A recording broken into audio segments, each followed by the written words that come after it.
So you started writing your own raps then? Yeah. With these beats? Yeah, on that picture that you saw there, I was probably, I had to be 7, 8 years old. That was second grade, so 7 or 8 years old. By the time I was 9, I was writing my own things.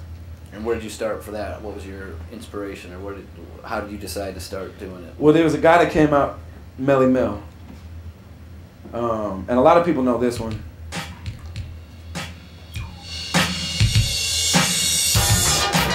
Makes me wonder how I keep from going.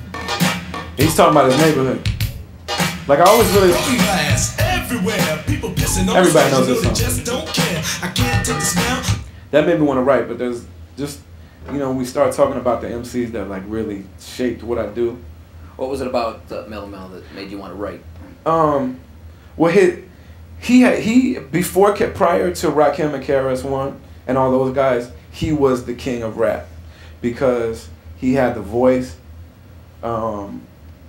He had just the presence on a song that when you heard him, you could not pick, like you were just fixated on him and what he was saying. But then also the way that he took that idea of having concepts and brought it to another place. You know what I mean? And he's got songs that are like, this is not the first one, but this is like one of the first rap songs to get well known that basically was saying like the rest of the world needs to look at what's going on in the neighborhoods. And that really was the first time I ever heard somebody really speak out like that, you know what I mean, on that subject. And but he had a lot of them too. I mean, he had one just about how great he was, and to me, there's nothing wrong about that with that either. You know what I mean? There's nothing wrong with just explaining to the world how great you really are. You know what I mean? When you started writing your own, were you trying to write about your neighborhood or? Well, no. I never really did any neighborhood type shit, but I did. I would try to do topics the way that Houdini and Melly Mel did. You know what I mean? Do you remember any of the first ones that you were? I had one called like Mentally Ill or something like that. It's funny because a rapper from Minneapolis called Mentally Ill, and I'm like, man, I did that in '83. But it was about me being crazy. Like the concept of the song, I was like 9 when I wrote this. I was like, I'm mentally insane. And that's before, like, because the word ill was out, you know what I mean? It was like, that's ill.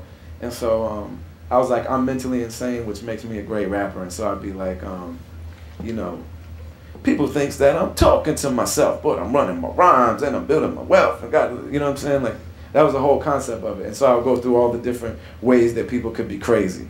You know what I mean? It's got split personalities, and there could never be another MC like me. Like, that was like, but it was all like Melly Mel. But I just want to quick play like a little snippet of this. To me, this is like where the play going on the microphone, but I tell you about a night, and you know I'm right. When you listen to us rocking to the broad daylight, and then you looked in the sky and you started to cuss, but then you prayed to God that you could be like us. Then God was great and God was true when He tried to show you how to be like you, but you still didn't get where you want to go. When you gathered in the group and got your own show, cause without the sauce, the force won't survive for eternity. The sauce is alive. You forgot the words of your creator, and now He's made you a perpetrator. Forever in the world of you and the girl, a few grams in the pipe to make your head swirl. You must spread the words of the master teacher, or you die by the rhymes in the streets of each. The words are a gift we will never flaunt. That's why we're gonna get everything we want. He's gonna play some, with the knife on the sight unseen. like the way that little shit, that little I'm here to run it down for the ladies and gentlemen. My rhymes make everything makes sense. See you down with Cowboy, you can rock the show. We can't lose Tommy Gun and Scorpio, Kamikaze, Clayton Savage, and Easy and Mike. You're going down in the box as the king of the night. So if you're ever in the battle, I'ma make you a slave, and I'ma give you a show so you can dig a grave. Leave behind all your fame and wealth so you can say one rhyme, then bury yourself. It's like he didn't have just punchlines. Melly Mel didn't have just like a quick one-liner punchline, which like all these battle rappers now and all these, like, they're trying to have a line that right inside the line is the setup and the punchline in a 2-bar space. Melly Mel would take a concept and expand it for 4 bars or 8 bars. You know what I'm saying? Like the whole idea when he's talking about, you're biting me. you prayed to God that you could be like me. You know what I'm saying? And he's saying God tried to tell you to be like you. You know what I'm saying? But you kept on biting me. And so God made you a perpetrator because you bit me. You know what I'm saying? And that's an 8-bar thing. Now that's some amazing shit. Even by today's standards, that's amazing writing. And then the whole thing about I'm gonna give you a shovel. You know what I mean? Give you a shovel so you could dig a grave. And then it just like that alone, you think that's the punchline. I'm gonna give you a shovel so you could dig a grave. And then, leave behind all your fortune and wealth. But you could say one rhyme and bury yourself. Like that he would hit you with the idea that you think it by itself is the shit. And then expand on it a little bit and then come back. And that's the real punchline. I'm saying there's genius in that. You can't tell me that that's not genius. That doesn't stack up with all of these other people that are heralded as such great writers. You know what I mean?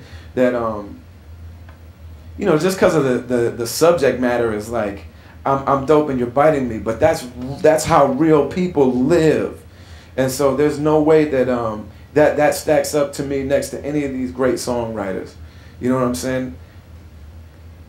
Sure, you got guys like Bob Marley and John Lennon and Marvin Gaye and Stevie Wonder. That like the things that they're writing they're talking about the situation in the world, and Melly Mel had those too,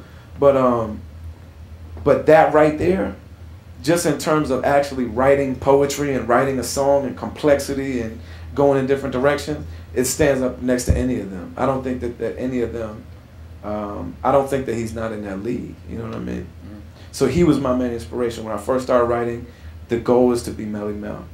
Because at that time, he was the full package. Nobody had touched him. And he had a long career at that time, because then if you were out for 5 years, you were there for half a rap. You know what I mean? Like, you've been here for the majority of it.